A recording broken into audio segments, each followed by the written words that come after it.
ఆకాశం నుంచి పాతాళంలోకి పడేయాలని ఎన్ని ప్రయత్నాలు చేసినా నువ్వు తప్పించుకుంటూనే ఉన్నావు.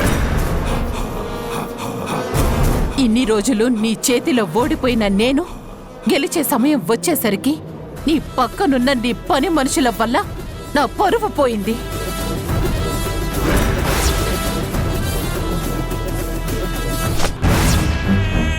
ఇలా నేను ఓడిపోవటానికి, నా పరువు పోవడానికి, నా డబ్బు పోవటానికి కారణం ఈ రాధ.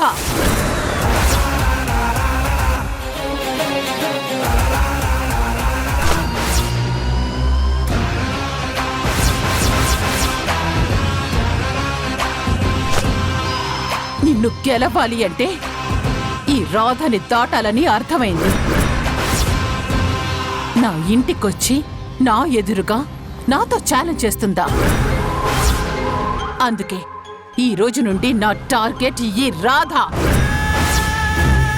తను కోరుకున్నట్టు ముందు ఈ రాధ సంగతి తేల్చి నీ అంతు చూస్తాను.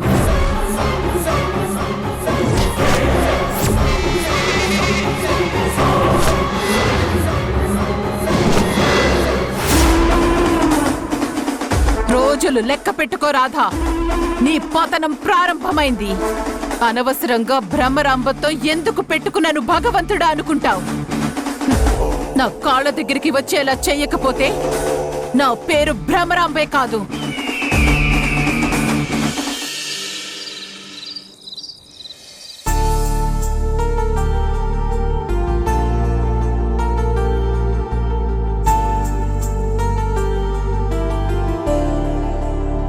కావ్య, ఇట్రా.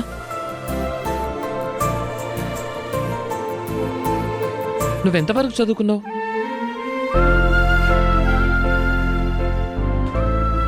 సర్లే, నువ్వు స్కూల్కి వెళ్ళేంత వరకు నేను నీకు చదువు చెప్తాను, సరేనా? పర్వాలేదు, రా చదువుకుందు గాని.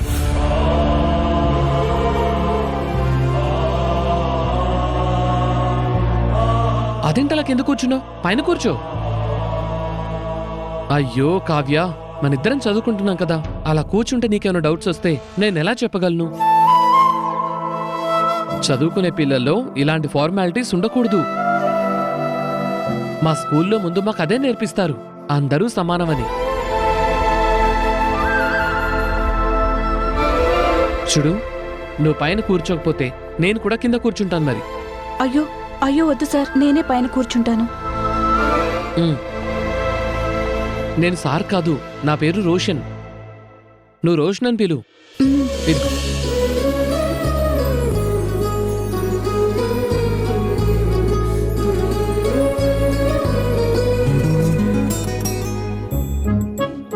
ఏంటలా చూస్తున్నావు?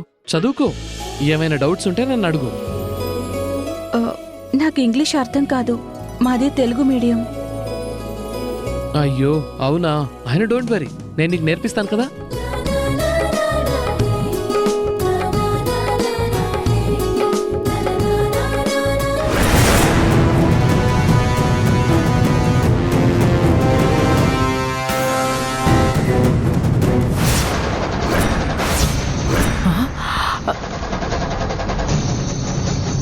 కావ్య, కావ్య, కావ్య!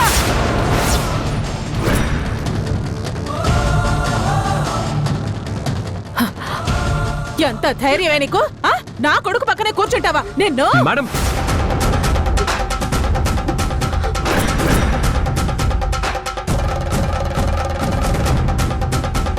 ఏం చేస్తున్నారు మేడం? చిన్న పిల్లని కొడతారా? మరేం చేయమంటావు? సరాసరి నా కొడుకు పక్కన కూర్చుంది. ఇప్పుడే ఎక్కడ పెట్టాలో అక్కడ పెట్టకపోతే నెత్తినెక్కి డాన్స్ చేస్తారు. అమ్మా, కావ్య తప్పేం లేదమ్మా. తను కింద కూర్చొని చదువుకుంటాను అంటే మా ఇంట్లో అలాంటి డిఫరెన్సెస్ ఏమి ఉండవని నువ్వు పైన కూర్చో అని నేనే కూర్చోబెట్టానమ్మా. చాలేరా సమడం, చేసింది వెధవ పని పైగా చెప్తున్నావా? చూసారా మేడం, చిన్న పిల్లలకున్న ఆలోచనలు కూడా మీకు లేవు. మనం స్కూల్లో చెప్పే పాఠాలు మనం ఇంట్లో పాటించకపోతే ఎలా? ఏం చెయ్యాలో ఏం చేయకూడదో మాకు తెలుసు. అనవసరంగా నువ్వు కలుగు చేసుకోకు. చూడు, ఇంకోసారి నిన్నిలా చూశాను అంటే తోలు తీసేస్తాను, జాగ్రత్త. నీకు తిండి పెట్టి ఇంట్లో పెట్టుకున్నావని మాతో సమానం అనుకుంటే వాతలు పెడతాను, జాగ్రత్త. అనాథ పిల్లవి అనాథల పడుండు. మేడం, ఇంకొక్క మాట తూలితే మర్యాదగా ఉండదు. ఉన్నవాళ్ళు తిండి పెట్టడం, చదువు చెప్పించడం గొప్ప కాదు మేడం. ఎవరూ లేని అభాగ్యుల్ని హక్కును చేర్చుకొని మీకు మేమున్నామని భరోసా ఇవ్వడం గొప్ప, ఎంతో పుణ్యం. ఆ గొప్పల తిప్పులు మీరు పడండి, ఆ పుణ్యాలు పాపాలు మీరు మూట కట్టుకోండి. మాకేమీ వద్దు. రే, నువ్వు చేసే తింగర పనుల వల్ల అందరూ నన్ను తింగరదానిలా చూస్తున్నారు, గొప్పగా ప్రవచనాలు చెప్తున్నారు. అంతా నీ వల్లే. పద పద, అక్కడికి పోయి చదువుకుందు గాని. ఓ చదువు చెప్పేలాగా బయలుదేరాడు.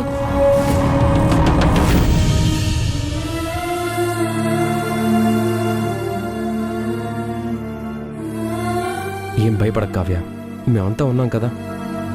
ఈ లోకం తీరే అంతా. ఎవరూ లేని వారిని అజమాయిషీ చేస్తారు, అన్నీ ఉన్నవారి కాళ్ళ మీద పడతారు. కానీ దేవకి మేడం, వాసుదేవ్ సార్ లాంటి వాళ్ళు ఉన్నన్ని రోజులు వీళ్ళ పప్పులేం ఉడకవు. సరేనా? ఈ రోజు నుంచి నేను నీకు చదువు చెప్తాను. పద పద. అమ్మా, ఓ అది రహస్యం. చెప్తా నీ సంగతి.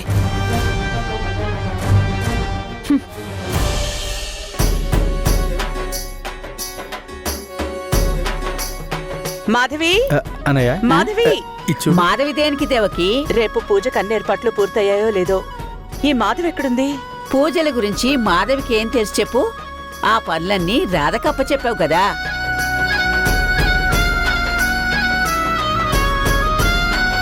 రాధా, ఇలా రామా.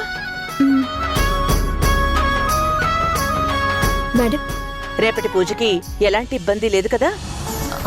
లేదు మేడం, ఆల్మోస్ట్ అన్ని పనులు అయిపోయాయి. రేపు సాయంత్రం పౌర్ణమి పూజకి సంబంధించిన చిన్న చిన్న పనులున్నాయి. సాయంత్రం పూజించాలి. ఉదయాన్నే అందరూ లేచి ఇంటి ముందున్న తులసమ్మకి దీపం పెట్టి దండం పెట్టుకోవాలి. ముందా ఏర్పాట్లు చూడు. అవన్నీ అయిపోయాయి బామ్మగారు. ఉదయం లేచి స్నానం చేసి వస్తే చాలు, మిగతావన్నీ రెడీగా ఉన్నాయి. అయినా అత్తయ్య గారు, రాధకి పనులు అప్పగించిన తర్వాత మళ్ళీ మనం చూసుకోవాల్సిన పని ఉండదు. అవునమ్మా, ఈ రాధ చాలా ఎక్కువ చేస్తుంది.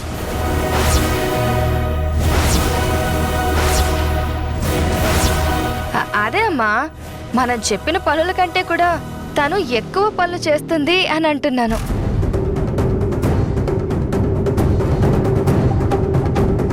గాయత్రి గారు, కొన్నిసార్లు మీరు చెప్పకపోయినా అవసరం అనుకున్న పనులు చేసినప్పుడు ఎదుటి వాళ్ళు ఏం చేయటానికి ఉండదు.